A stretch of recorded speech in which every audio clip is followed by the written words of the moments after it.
Bonjour, je suis le Dr Yannick Pauli, directeur du Centre Wellness Neurofit à Lausanne en Suisse. Et dans cette nouvelle vidéo, je vous invite à découvrir 4 stratégies qui vont vous permettre de vivre aussi longtemps que Jeanne Calment, la doyenne du monde, je crois. Je ne sais pas s'il y a d'autres personnes qui ont vécu aussi longtemps qu'elle. Elle a vécu jusqu'à 122 ans. Bien évidemment, je ne prétends pas qu'en mettant en place ces 4 stratégies, vous allez vivre aussi longtemps qu'elle ou la dépasser.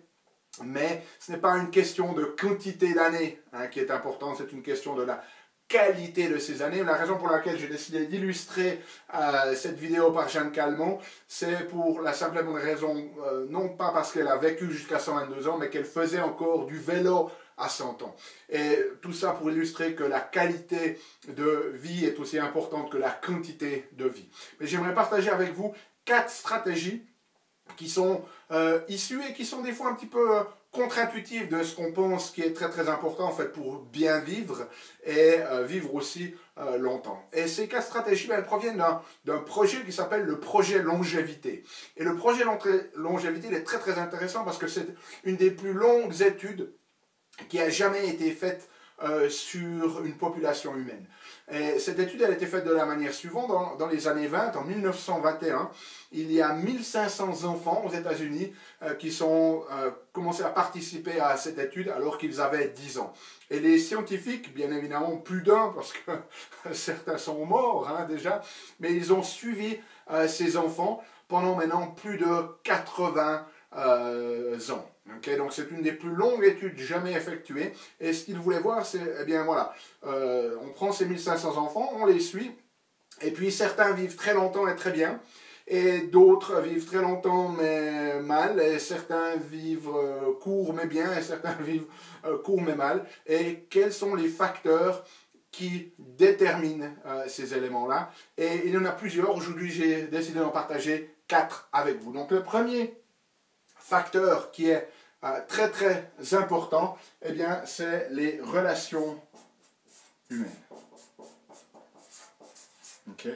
Un des meilleurs prédicteurs, un des éléments qui prédit le plus votre capacité à vivre longtemps et à bien vivre, eh bien, c'est le cercle social que vous avez autour de vous. Et ce qui est très très intéressant, c'est que dans ce projet de longévité, ils ont découvert qu'il y avait une question qui parmi toutes les autres prédisait le mieux si un individu allait être encore vivant et en forme à 80 ans. Et cette question, c'était: est-ce que vous avez quelqu'un dans votre vie avec qui vous vous sentez suffisamment à l'aise pour les appeler à 4 heures du matin pour leur parler de vos problèmes?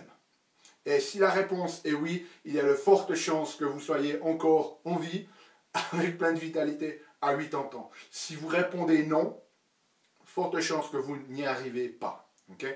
Donc, l'importance de ce lien social est surtout d'avoir une personne en qui on peut se confier, que ce soit votre époux ou votre épouse ou un ami, mais quelqu'un où vous serez à l'aise de les appeler à 4 heures du matin pour parler de vos problèmes. Donc, ça nous montre l'importance de ce lien social. Ceux qui vivaient le plus longtemps sont ceux qui avaient des liens sociaux vraiment bien développés.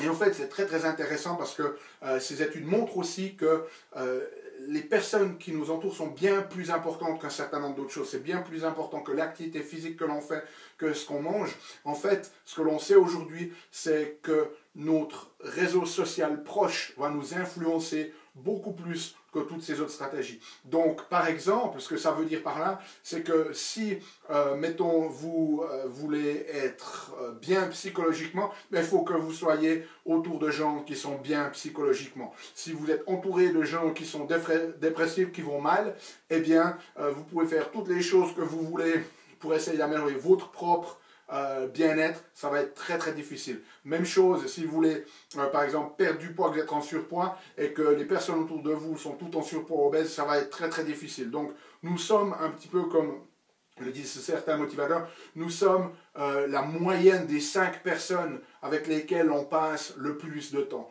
Donc ce réseau social va vraiment nous influencer et si nous voulons changer quelque chose en nous, au lieu de changer notre nutrition par exemple, ou le fait de faire du sport, ou la manière dont on se sent psychologiquement, il faut que l'on change les personnes qui nous entourent, parce que c'est ce qui va le plus influencer notre capacité à obtenir les résultats que l'on veut ou pas. Okay? Donc première stratégie, les liens sociaux autour de nous. Ensuite, la deuxième stratégie ici qui est très très importante et très très intéressante, c'est le fait d'être consciencieux.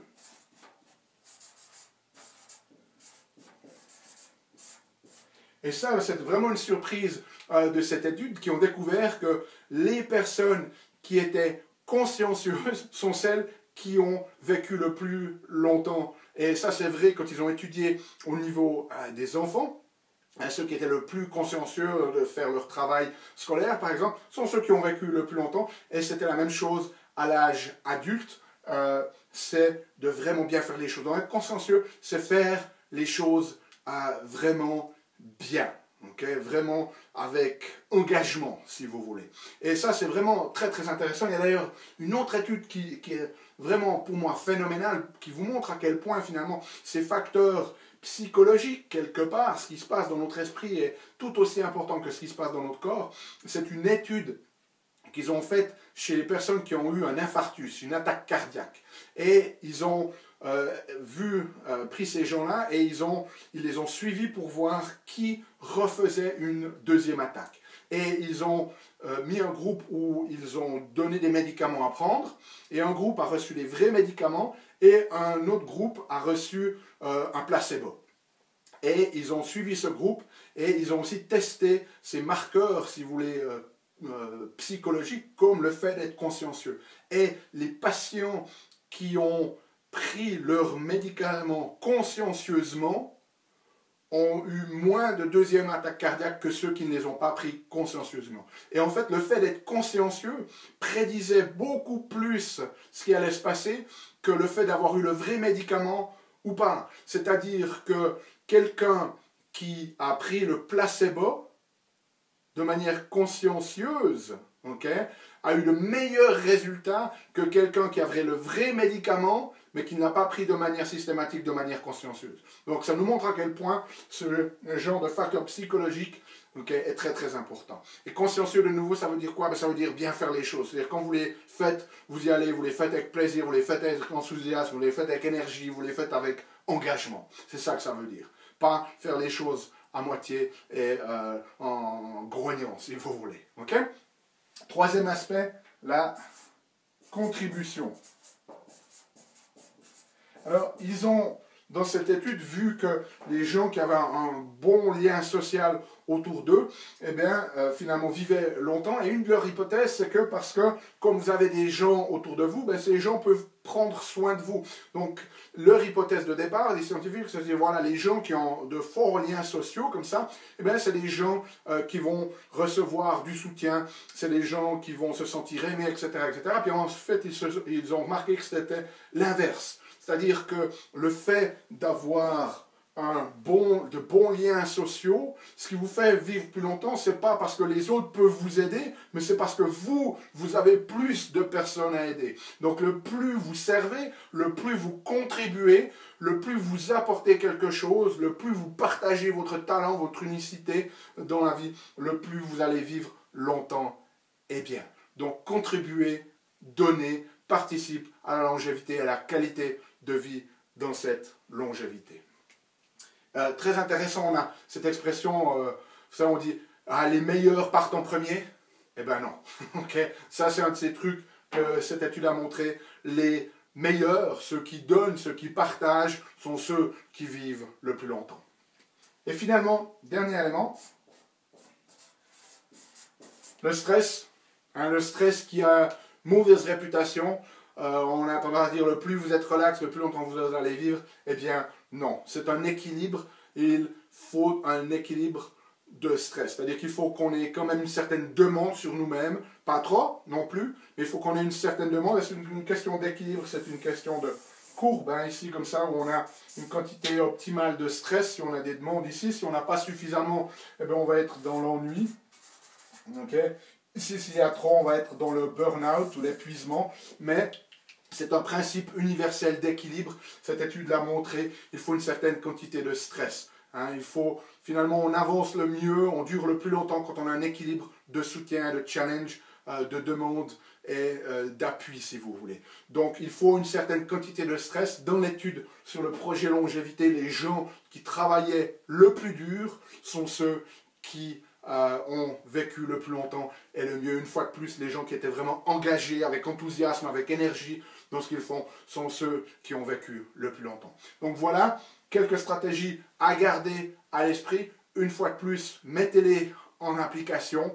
Ne hochez pas simplement la tête. Faites-en quelque chose. Et puis, d'ici la prochaine vidéo, eh bien, émerveillez-vous, aimez la vie et contribuez chaque jour un petit peu plus.